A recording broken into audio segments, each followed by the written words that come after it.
L'Office national du film pourrait-il ravir ce soir sa 13e statuette à la 95e cérémonie des Oscars?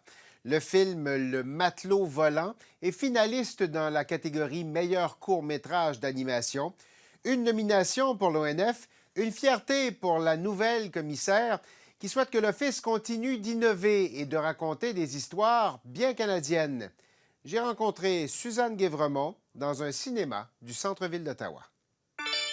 Suzanne Guévremont, bonjour. Bonjour. Merci d'avoir accepté notre invitation au théâtre, au cinéma Bytown. Ça fait plaisir, vraiment. Parlons d'abord de ce film que vous avez en nomination aux Oscars. À quel point c'est important, une nomination aux Oscars pour l'ONF? Bien, écoutez, 77 nominations jusqu'à maintenant. Si on gagne, ça sera notre 13e trophée. Alors, c'est important en ce sens que ça fait rayonner l'ONF, ça fait rayonner le film nécessairement.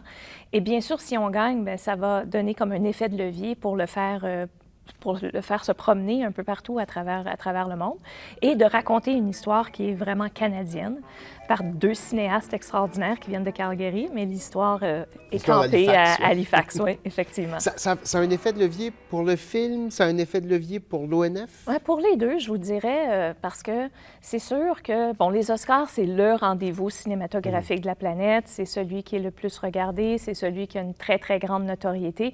Donc, d'être reconnu par une institution comme l'Académie, ça a une valeur, là, nécessairement. Puis ça reconnaît que l'ONF a une longue tradition, notamment dans le cinéma d'animation. Puis c'est sûr qu'on va pouvoir faire du millage avec ça, là. Ça fait un peu plus de 3 mois maintenant que, oui. que vous avez été nommé commissaire à l'Office national du film. Quels sont vos objectifs pour l'ONF? Les objectifs, ça va être de continuer l'innovation, de s'assurer que notre mandat, notre mission est bien ancrée dans qu'est-ce qu'on représente. Donc, de raconter des histoires canadiennes aux Canadiens, à l'ensemble du monde, évidemment. Je vous parlais d'innovation tout à l'heure. Ça va être important de continuer d'innover parce que c'est au cœur de notre mandat. Puis, d'incuber une relève, d'avoir des talents émergents et d'être une représentation des perspectives de l'ensemble du Canada. Vous savez, on dit une grande organisation, mais on est une grande petite organisation dans un grand territoire, un énorme territoire avec une très belle mission de représenter toute la diversité. Ça joue quoi comme rôle, l'ONF, dans le monde cinématographique canadien, qui n'est pas que l'ONF? Il y a beaucoup de producteurs. Vous voyez où votre niche à vous, votre rôle là-dedans? Bien, on a une mission particulière en ce sens que quand on fait du documentaire, on va raconter des histoires qui ne sont pas nécessairement intéressantes pour d'autres milieux. Là, pour un producteur pour privé. Un producteur privé, exactement. Puis ça fait partie de notre rôle parce qu'on est là pour raconter les histoires canadiennes et on est là pour aller rejoindre le public là où il est, partout dans le pays. Donc, par exemple, l'année dernière, on a fait 5000 projections partout dans différentes communautés à travers le pays. Alors, un producteur privé, il n'a pas le temps, il n'a pas la capacité de faire ça. Puis nous, bien, ça fait partie de notre mandat d'aller rejoindre les gens où ils sont et de leur raconter les histoires qui sont intéressantes pour eux. Quand je préparais l'entrevue, je parlais de l'ONF à des plus jeunes, la nouvelle génération. Il y avait une espèce de mou, un côté... On avait l'impression qu'il y avait une perception côté un peu ringard là-dedans. Est-ce que c'est quelque chose que vous sentez? Est-ce que vous avez l'impression que vous devez... On doit toujours se réengager avec les jeunes auditoires. Alors, on a un mandat d'éducation avec un grand E à l'ONF, là, puis c'est important, puis on veut le maintenir, ce mandat-là. Mais c'est vrai que le comportement des jeunes et des jeunes auditoires change, puis il faut qu'on trouve des moyens d'aller rejoindre ces jeunes-là. Ce qu'on faisait très, très bien à l'époque. À une certaine époque, À une certaine époque, oui. tout à fait. Je pense qu'il faut redoubler d'efforts dans ce contexte-là pour s'engager avec une jeunesse, puis de parler avec les professeurs, de parler avec et de mettre à disposition tout le contenu qu'on a de films documentaires pour éduquer les jeunes, en fait, sur notre beau pays. Est-ce qu'il y a Est-ce qu'il y a un virage qui a été manqué à un moment donné, quelque part là-dedans, ou est-ce qu'on a négligé un peu cette filière-là à un moment donné? Écoutez, je ne peux pas arriver à cette conclusion-là.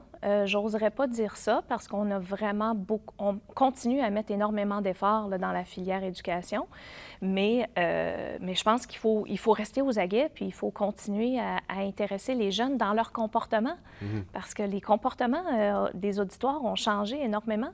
On n'est plus nécessairement assis devant la télévision à 8 heures le matin, là. Non, c'est ça, parce que, effectivement, vous êtes en compétition assez directe avec des Netflix, des Apple TV, des Crave. Oui. Vous positionnez comment dans cette espèce d'écosystème-là? Bien, on a notre application, là, ONF, là, sur nos écrans intelligents.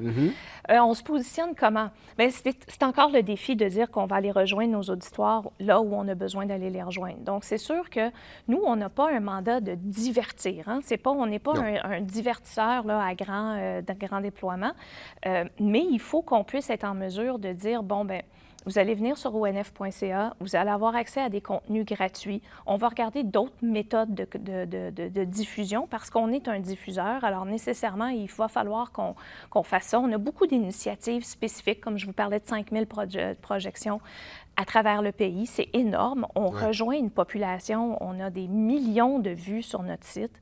Alors, c'est non négligeable. Mais c'est sûr que c'est du contenu qui est spécifique puis qui éduque, finalement. Il y a des membres du milieu cinématographique aux Québécois qui associent parfois, à tort ou à raison, le travail de l'ONF un peu à de la propagande canadienne. Vous dites quoi, ces gens-là? Bien, de la propagande, c'est pas nécessairement négatif. Faut faire attention, là. La propagande, elle peut être très positive. On va parler d'unicité canadienne. On va pouvoir dire, ça veut dire quoi vivre au Canada aujourd'hui, dans toute sa diversité, dans toutes ses différences? Qu'est-ce que c'est vivre à Edmonton versus vivre à Moncton? Qu'est-ce que c'est? Alors oui, moi, si on utilise le mot propagande d'une manière positive, de communication et d'éducation, j'ai pas de problème avec ce terme-là. C'est pas... c'est notre culture qu'on promouvoit, finalement, là. L'ONF, à la fin de votre mandat, Ouais. elle aura l'air de quoi? J'aimerais ça qu'on continue à trouver des nouvelles manières de raconter des histoires aux Canadiens. J'aimerais ça qu'on utilise les technologies au service de raconter une histoire percutante, qu'on ait un impact, qu'on soit pertinent et qu'on soit innovant. Je pense que c'est ça qu'on explore comment raconter de nouvelles histoires de manière différente aux Canadiens. Suzanne Guévremont, merci beaucoup. Merci.